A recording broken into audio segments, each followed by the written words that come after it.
Hey guys, Hello Bella here. I'm here with my puppies and we're going to be reviewing a book for you today called Sobering by Melissa Rice. I can probably add this to a really long list of quit lit or alcoholic or sobriety literature that I've been reading in the last year. I actually started to question my relationship with alcohol a couple of years ago, and last year I thought about getting sober for good, and this year I'm being a little bit more realistic and just deciding to do a 30-day sobriety challenge. So I am almost to week 3 of that right now, and this is probably the longest I've gone in over a year without drinking alcohol, and I'm really starting to see the benefits. So I wanted to make this review for you guys because this is one of the best books I've read about sobriety in the last year, and I have read a lot of books about sobriety in the last year. So the author was originally a school teacher who became an alcoholic and had to go to rehab. Basically, her mother was like locking her up at some point because she was a danger to herself and she was going out and getting just completely shithoused. And she has a really great writing style that just makes you feel for her because she's very self-aware. She writes in the book that alcoholics and people in recovery are some of the most self-aware people that you'll ever meet, because when you start your recovery process, you are forced to kind of go head on to all of your problems and all of your patterns, and you're forced to admit some things that we probably wouldn't admit otherwise. She writes in the book early on that she felt like she didn't belong anywhere, that she felt like an outsider, and I've definitely felt like that a lot in my life. I've always felt like I was sort of on the outskirts of fitting in, like I could potentially fit in, but I just did not.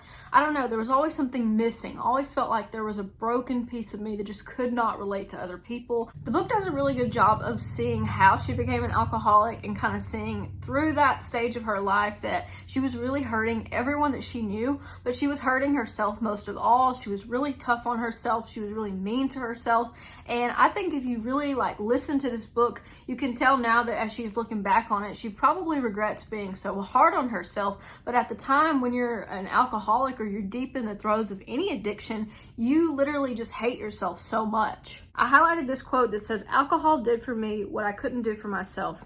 It gave me a quiet mind, confidence, happiness, and freedom.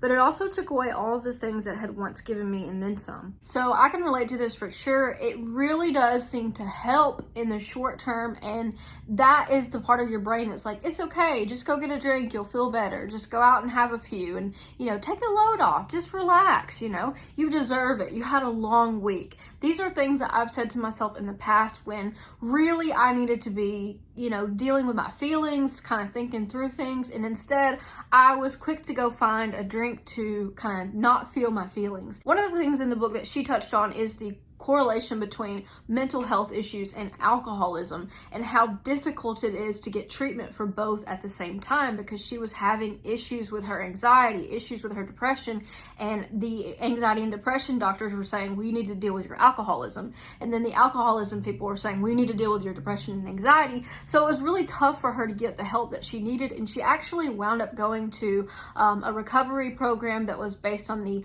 Amy Winehouse Foundation. And since I'm not in the UK, I don't really know that much about it, but being in the United States, I know that it's extremely expensive to go to any kind of rehab if you don't have insurance. Sometimes even with medical insurance, it's extremely expensive to go. Rehab can cost anywhere between $15,000 to $50,000. Depends on how long you stay in rehab, depends on how nice of a place you're going to stay in, but it's an extremely expensive endeavor, and it's really, something that only really privileged people can go to nice rehabs, unless there are grants available and unless the government and the public funding helps people who are less fortunate be able to go to rehab.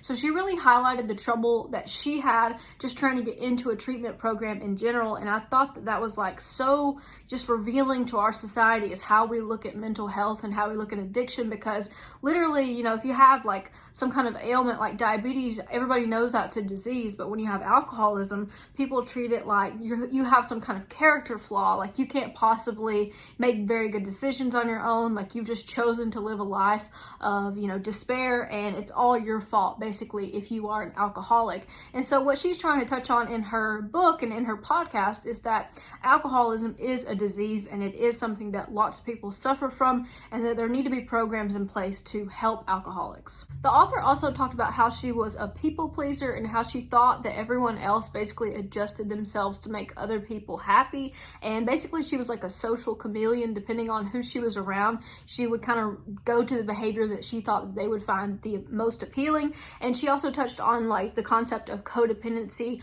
about trying to meet everyone else's needs but yourself. And this is a really common thing for alcoholics. This is also common for adult children of alcoholics, or for people who are dating alcoholics, to become codependent, to basically feel like they have to pick up the slack where their partner is not bringing what they need to bring to the table. The codependent person may try and fix everything to remain normal to everyone else in the outside world. She had a profound effect on her mom and sister, because her mom was basically her full-time caretaker while she was in the throes of her addiction, and her sister was very angry with her. Her sister was the one giving her tough love, and her sister was probably the one who was seeing it through, the clearest eyes, because when you're a mom, you really just want your child to be safe. But her sister was angry with her. Her sister was frustrated, and her sister was feeling like she was doing her mom a disservice by basically ruining her mom's life by making her mom her personal caretaker. So when you see all of that combined, you see why she eventually went to rehab. And I don't want to like spoil the book for you, but just this book really gave me a lot of insight as to, the process it takes for some people to get help. For me, I never felt like I was really that bad off with alcohol. Really, in the last year, I've just tried to like kind of examine my relationship with alcohol. For me, alcohol didn't really have any life-ruining consequences, but it certainly didn't have any life-bettering consequences either. One thing that I learned about in the book was something that she called HALT, which means that when you're hungry, angry, lonely, or tired, that you don't make very good decisions.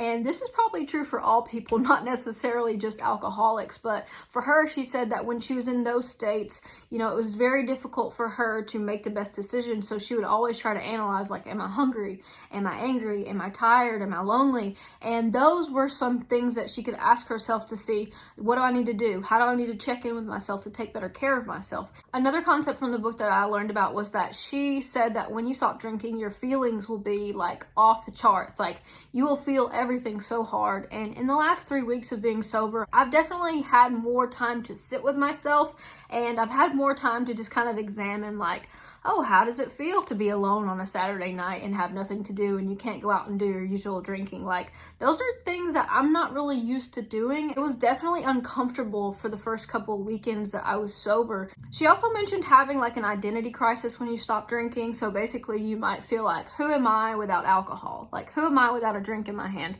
Am I still going to be able to be fun? Am I still going to be like the life of the party? Am I going to laugh? Am I going to have a good time? Or am I just going to be that person who sits in the corner and says, oh, I can't drink? You can definitely say it however you want to say it, but for me, I just have been telling people, like, I'm not drinking right now. That's the easiest thing that I can say, and I could say that for the next 10 years and nobody would really know it otherwise. Here's another quote from the book. She says, for many people, the feeling of shame and guilt can push us to the point of change. Those uncomfortable feelings of remorse and the shocking realization of our behavior can lead us to say, I'm not that person. That's not how I want to behave or who I want to be. And then we make the change and vow never to be that version of ourselves again. For me personally, I've had a lot of like come to Jesus moments where I did stuff where I was drinking that I thought, oh my God, I would have never done that had I been sober. I wish I didn't do that. I wish I could take that back. And you just get to those points where you're thinking, all that I would have had to do to prevent this from happening was not drink alcohol. I know for a fact I would not have done that had I not been completely inebriated. So I think a lot of people just get to the point where they hate the version of themselves who is a drinker or is an alcoholic, and they hate the version of themselves that needs a drink to go on throughout the day. And I definitely don't feel like I've ever got to the point where I'm drinking every single day, but I have gotten to the point where I'm like, oh, it's Thursday afternoon. Why wait till Friday to start drinking on the weekend? Let's just start now. And it'll be 3 or 4 o'clock and I'll find myself at a wine bar just drinking by myself. And, I think that there's a lot of things you could be said for like empowerment, or wow, that's really brave to just go drink by yourself. But it's also really stupid and kind of depressing to just go drink by yourself. Why would I not save that occasion to sit with a friend and share a bottle of wine, or to catch up with somebody and make it like a social thing? There was a reason why I was going to drink by myself. For sure, there was something that I was avoiding. There was some feeling that I was chasing that alcohol was going to give me. And what I've learned through 3 weeks of sobriety basically is that alcohol is always going to be there. I can always go back to drinking. But right now, for for me to kind of just sit with myself and analyze these feelings, I think not drinking and finding out who I am without alcohol is going to be a really, really helpful activity for me. One of the cool things about this book is that in every end of every chapter, she has like a takeaway point in bold. And so that is something that I might look back on. I probably will just keep this book because I think it's something that, I could revisit at a different time. Of all the books I've read, a lot of them have been narrated by women, and it's amazing to me how women are, so resilient that they would rather pretend everything is okay and not ask for help instead of getting help and becoming okay. They want to hide everything. They want to make sure that everyone else is going to be okay. Everyone else except for me, everyone else before me. And I think that as women, we really have to ask ourselves, like, why do we feel comfortable meeting everyone's needs but our own? Melissa also wrote about setting boundaries around alcohol and around your friends and family when you are in recovery, or if you're just trying to be sober for a period of time. I think that it's also important to have boundaries. For me personally, I tried going to a bar and not drinking and just being around people who drank, and I did not find it to be a very pleasant experience, and I just felt like I either want to have a drink or I need to leave. I did not feel like it was a good time. I wasn't able to let loose and enjoy myself. I just felt like something was missing. So for me personally, now I know, I don't really need to go around those environments if I'm not trying to drink, which makes sense because you wouldn't go into a candy store if you're on a diet. My sobriety, recovery, and mental health require daily action if I want to keep them in good shape. This makes total sense to me because really any state of being that I've ever been in that felt good required like a constant tending to. It was almost like a garden. Like if I have really good fitness or really good mental health, it's usually because I'm doing something every other day or every week to contribute to that. Just on like a deep level, I just felt like this author was so vulnerable in her writing, and even just with her inner thoughts, sharing some things that I don't know if I would have had the courage to share. She also has a podcast called Hooked. I will put up what that looks like here so you can see it. It's actually won a lot of awards. It's a BBC podcast. I mean, it's just amazing to me. She literally went from being someone who was an alcoholic and was like stumbling around in the street, not knowing where they were, to having an award-winning podcast, to writing a book, and just becoming like an incredible advocate for sobriety and recovery. So Melissa, if you ever see this, thank you for writing this book. I really enjoyed it, and I really enjoyed your perspective on sobering. If you enjoyed this video, please give it a thumbs up, and if you really want to see more content from me, you can always subscribe to the channel. I have a couple other videos about sobriety and my sobriety challenges, sobriety books. It's definitely something that I'm going to continue to explore, but I will catch you guys in the next video. Take care until then, okay?